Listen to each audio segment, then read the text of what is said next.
iPhone 16 series ഇന്ത്യയിൽ launch ചെയ്തിരിക്കുകയാണ്. മാരക അപ്ഡേറ്റ് അല്ലെങ്കിൽ ഗംഭീര അപ്ഗ്രേഡ് എന്ന് തീർച്ചയായിട്ടും പറയാം. എല്ലാ മേഖലകളിലും അപ്ഗ്രേഡ് ചെയ്തിരിക്കുന്നു. അതിൻ്റെ ഒപ്പം തന്നെ പ്രൈസ് കൂട്ടിയിട്ടില്ല എന്ന് മാത്രമല്ല, ചില മോഡലുകളിൽ പ്രൈസ് കുറച്ചിരിക്കുന്നു എന്നുള്ളതും പ്രധാനപ്പെട്ട കാര്യമാണ്.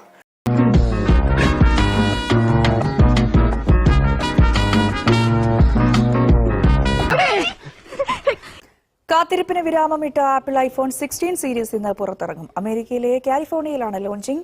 16 സീരീസിലെ ടോപ്പ് മോഡലിന് ഏകദേശം 1 ലക്ഷം ഇന്ത്യൻ രൂപയ്ക്ക് മുകളിൽ വില വരും.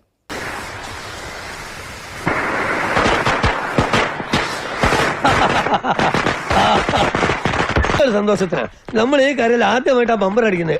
സോ ആദ്യം തന്നെ 16 Pro Maxനെ കുറിച്ച് പറയാം. അത് കഴിഞ്ഞിട്ട് അതിൽ നിന്ന് എന്തൊക്കെ കുറവുകൾ മറ്റു മോഡലുകളിലേക്ക് ഉണ്ടെന്ന് ചുരുക്കി പറയാം. സോ iPhone 16 Pro Maxലേക്ക് വരുമ്പോൾ പ്രധാനമായിട്ടും നിങ്ങൾ ഒറ്റ നോട്ടത്തിൽ ഇത് 15 Pro Max ആണ്. ഇതുമായിട്ട് നോക്കിയാൽ വലിയ കാര്യമായ വ്യത്യാസം ഇല്ലല്ലോ എന്ന് തോന്നും. തീർച്ചയായിട്ടും വലിയ കാര്യമായ വ്യത്യാസമില്ല. ഇനി മരം കയറ്റം തന്നെയാ നല്ലത്. മിസ്റ്റർ മത്തായി, ഈ പരാജയത്തെ താങ്കൾ എങ്ങനെ നോക്കി കാണുന്നു? ഞാൻ ഇങ്ങനെ കാണും. ഡിസൈനിൽ എന്താണ് മാറ്റം, എന്തെങ്കിലും ഉണ്ടോ എന്ന് ചോദിച്ചു കഴിഞ്ഞാൽ തീർച്ചയായിട്ടും ഡിസ്പ്ലേ സൈസ് കാര്യമായിട്ട് മാറിയിട്ടുണ്ട്. 6.7 ഇഞ്ച് ആയിരുന്ന ഡിസ്പ്ലേ ഇപ്പോൾ 6.9 ഇഞ്ചായി. പ്രോ മോഡലിലും ഡിസ്പ്ലേ സൈസിൽ വ്യത്യാസമുണ്ട്.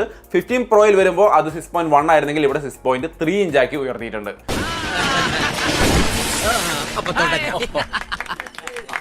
നമുക്ക് മെയിൻ ആയിട്ടുള്ള ഡിഫറൻസുകളിലേക്ക് വരാം. ഒരു പുതിയ ബട്ടൺ കൊടുത്തിരിക്കുകയാണ്, ക്യാമറ കൺട്രോൾ ബട്ടൺ എന്ന രീതിയിൽ.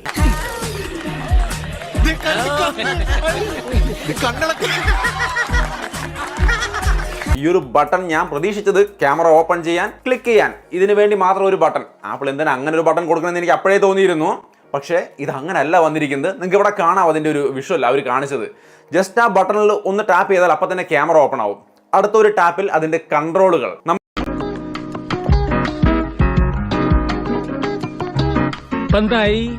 എന്താവാൻ മനുഷ്യരായ ക്ഷമ വേണം.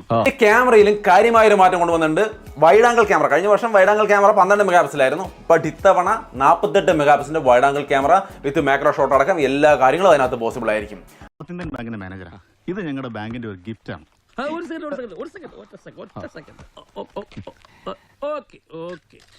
മെയിൻ ക്യാമറ 48 മെഗാ പിക്സൽ തന്നെ 12 മെഗാ പിക്സലിന്റെ 5x ടെലിഫോട്ടോ ലെൻസും കൊടുത്തിട്ടുണ്ട്. സോ മൊത്തത്തിൽ ക്യാമറയിൽ ഒരു ക്വാളിറ്റി അപ്ഗ്രേഡ് മാത്രമല്ല, 4K വീഡിയോ ഷൂട്ടിംഗിന്റെ കാര്യത്തിൽ മാരകമായ അപ്ഗ്രേഡ് കൊണ്ടുവന്നിരിക്കുകയാണ്. 120 FPS 4K വീഡിയോ ഷൂട്ട് ചെയ്യാൻ പറ്റും.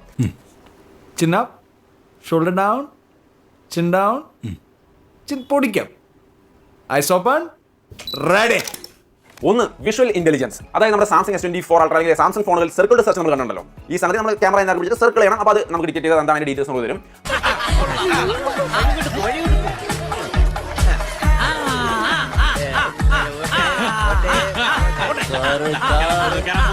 പറയുമ്പോൾ വില ഭയങ്കരമായിട്ട് അപ്ഗ്രേഡ് ആയിട്ടുണ്ടാവില്ലേ എന്ന് സാധാരണഗതിയിൽ നമ്മൾ ചോദിക്കാറുണ്ട്. പക്ഷെ ഇത്തവണ അപ്ഗ്രേഡ് ആയില്ലെന്ന് മാത്രമല്ല, വില കുറയ്ക്കുകയും ചെയ്തു.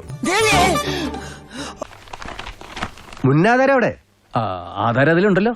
അത് പോരാ, മുന്നാധാരം വേണം. അതുണ്ടെങ്കിലേ ഞങ്ങൾക്ക് ലോൺ പാസ്സാക്കാൻ പറ്റൂ. പിന്നെ ഈട് തരുന്ന ഭൂമിയുടെ പേരിൽ കഴിഞ്ഞ 12 കൊല്ലമായി കരയടയ്ക്കുന്നതിന്റെ റെസീറ്റ്, ബാധ്യതാ സർട്ടിഫിക്കറ്റ്, ഇതൊക്കെ വേണം. എനിക്കിവിടെ കുറിയുള്ളതാണ്. കുറി വേറെ, ലോൺ വേറെ. കഴിഞ്ഞ വർഷം 1,59,000 റേഞ്ചിലായിരുന്നു ഇതിന്റെ പ്രൈസ്, സ്റ്റാർട്ടിംഗ് പ്രൈസ്. ഇത്തവണ അത് 1,44,900, 45,000 രൂപ റേഞ്ചിലേക്ക് തന്നെ കൊണ്ടുവന്നിട്ടുണ്ട്. 16 Pro ആണെങ്കിലും 1.30 റേഞ്ചിൽ ഉണ്ടായിരുന്നത് 1.20 റേഞ്ചിലേക്ക് തന്നെ കൊണ്ടുവന്നിരിക്കുന്നു. സോ ആ കൂടിയ റേഞ്ചിലേക്ക് നിർത്തുന്നതിന് പകരം കുറഞ്ഞ ഒരു ഓപ്ഷൻ കൂടി അവർ ഇതിനകത്തേക്ക് ആഡ് ചെയ്തിരിക്കുകയാണ്. അതുകൊണ്ട് തന്നെ പ്രൈസ് കഴിഞ്ഞ വർഷത്തെ അപേക്ഷിച്ച് കുറഞ്ഞതായിട്ട് നമുക്ക് ഫീൽ ചെയ്യുന്ന ഒരു അവസ്ഥയും ഇവിടെ നിലനിൽക്കുന്നുണ്ട്.